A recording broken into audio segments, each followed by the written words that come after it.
কুরবানি উপলক্ষে সীমান্ত দিয়ে চোরাই পথে অবৈধভাবে কোনো গরু যেন দেশে ঢুকতে না পারে সে বিষয়টি খুব কঠোরভাবে মনিটরিং করা হচ্ছে বলে জানিয়েছেন মৎস্য ও প্রাণী সম্পদ মন্ত্রী আব্দুর রহমান।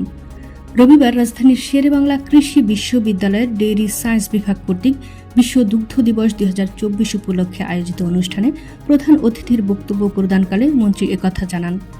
প্রাণী সম্পদ মন্ত্রী বলেন, 1973 সালে জাতির পিতা বঙ্গবন্ধু শেখ মুজিবুর রহমান অস্ট্রেলিয়া থেকে ফ্রিজিয়ান জাতের ষাঁড় আনয়নের মাধ্যমে গবাদি পশুর জাত উন্নয়নের মাধ্যমে দুধের উৎপাদন বাড়ানোর উদ্যোগ গ্রহণ করেন। বঙ্গবন্ধু শুধু একটা স্বাধীন ভূখণ্ডই দিয়ে যাননি, বরং স্বাধীন ভূখণ্ডকে কিভাবে খাবারে, পুষ্টিতে, ভাতে, মাছে, উন্নয়নে সর্বাঙ্গীনভাবে উন্নত দেশে পরিণত করা যায় সে ভাবনাটিও তিনি সঙ্গে সঙ্গে করেছেন।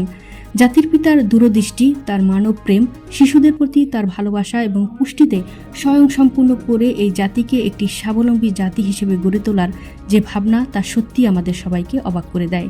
আজকে তারই সুযোগ্য কন্যা মাননীয় প্রধানমন্ত্রী জননেত্রী শেখ হাসিনা তার বাবার আদর্শ বুকে ধারণ করে শত কষ্টের পাহাড় ডিঙিয়ে সব চ্যালেঞ্জকে মোকাবেলা করে সামনে এগিয়ে যাচ্ছেন বলে এ সময় তিনি মন্তব্য করেন।